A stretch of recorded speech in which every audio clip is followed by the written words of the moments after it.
Hello everyone, it is I7s. This is module 2.2 of Building Basics, the point 2 being Research Buildings. As I said in the last module, these are not in a particular order, but these are buildings that I feel like are really important, especially research buildings, because this will unlock other buildings.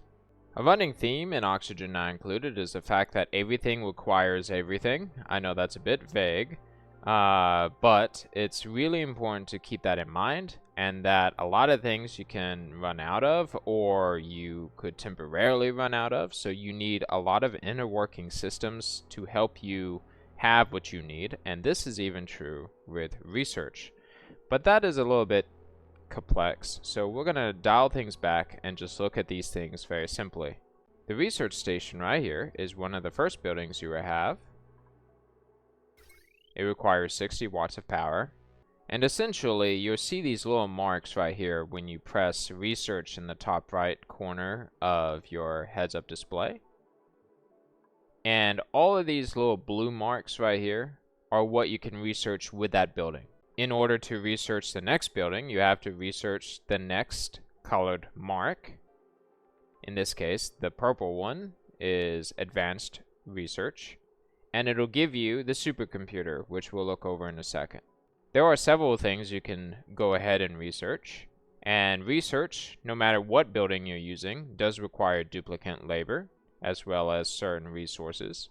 I highly recommend having a dedicated duplicant at the beginning when you first start out with your 3 duplicants that is focused on research with a high research skill. And I would also say at the beginning, you should have your research duplicant constantly researching something. Even if you don't know what it is, it's important to have them just keep researching. A little tip that I give new players is to start out constantly researching, but starting small. Just because you research something and you don't know what it is, doesn't mean that you have to worry about building it. You can go ahead and just research it. Another tip I would suggest players to research is just go ahead and go straight to the supercomputer, because then a lot of these other buildings in the middle become available once you research them as well, and that can be quite useful. When a duplicant researches something, it takes a certain amount of time. You'll see it over the duplicant as they are researching something. In the most recent update, you'll also see the status of their research in the top right corner. A lot of factors can influence how quickly they research, like their research level, or if you have a light above them. But whatever the case, it is still important to continue researching. Back on the research station, when you gain a research point in the process of researching something, it'll take 50 kilograms of dirt. So in a case like this, with 15 of these points needed, 15 times 50 is how many kilograms of dirt you would need. Moving on to the supercomputer. The supercomputer has a requirement of 120 watts of power. It uses 50 kilograms per research point of water. And it gives you access to a lot of these buildings here in the middle-ish area. A few things to keep note of. To head to the next order of operations would be either going to the crash plane to get the next level of research, or you can go down to the materials science research to get the next level of research.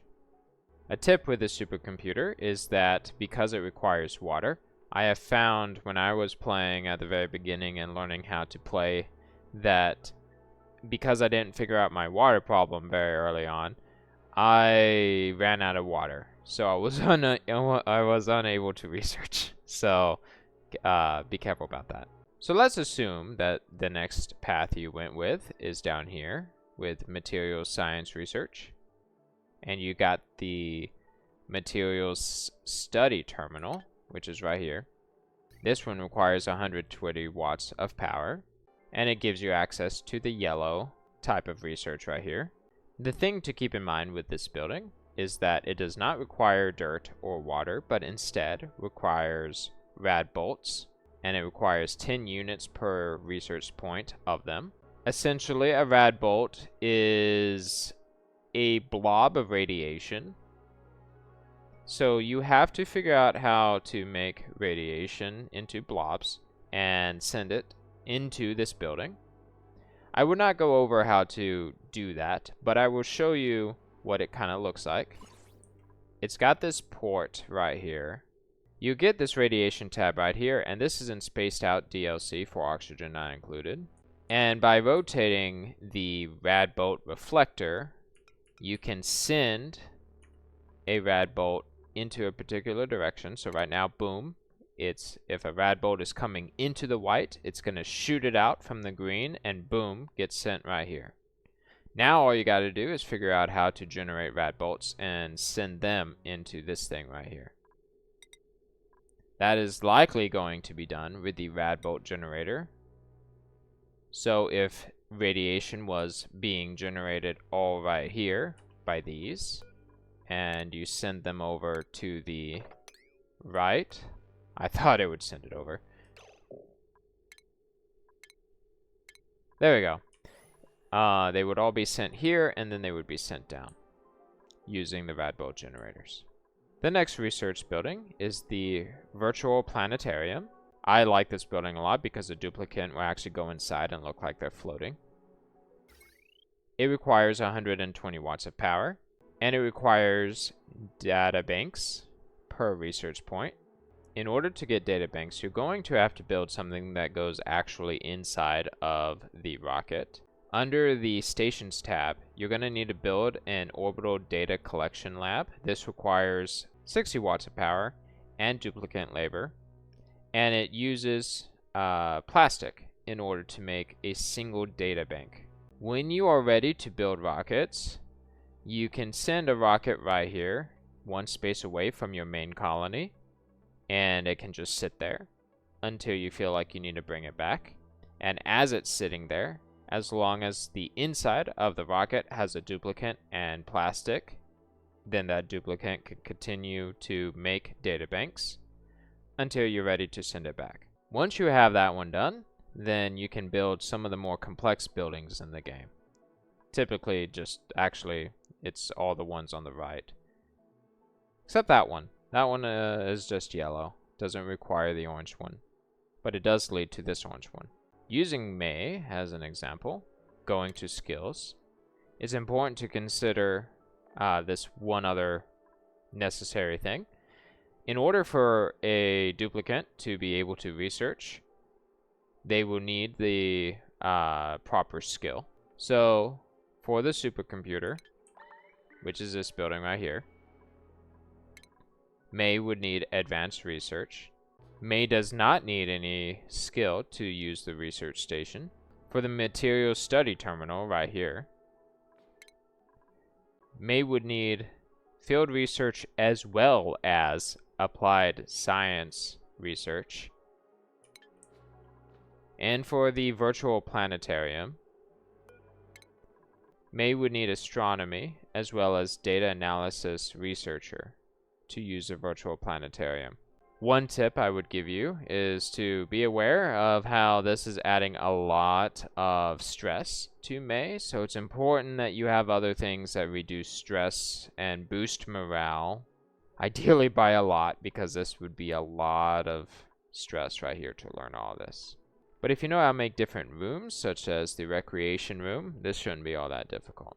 There is the laboratory room, which contains at least 2 science buildings, light source, no industrial machinery, and has a minimum size of 32 tiles with a maximum size of 120. I do recommend making this room. You just need to put tiles around, have some light, have a door so that the duplicant can go inside, and you should be good to go. Research is extremely powerful, and I highly recommend you, along with cooking and figuring that out, you go ahead and start diving into research. Again, even if you don't know what the buildings are, it's better to have the buildings and then be like, oh, I need to use this building, than be like, oh no, I need to research it. And that should cover the basics of research. There's a lot more that goes into it, like what each of the buildings do, and hopefully we can tackle that piece by piece. But for now, research, yes, very important, especially early game. I like to research a lot of things with both of these two at the beginning, and then slowly dive into this one, and then even more slowly dive into this one. I'm Sevens, and that's it for this one, and I'll see you guys in the next one.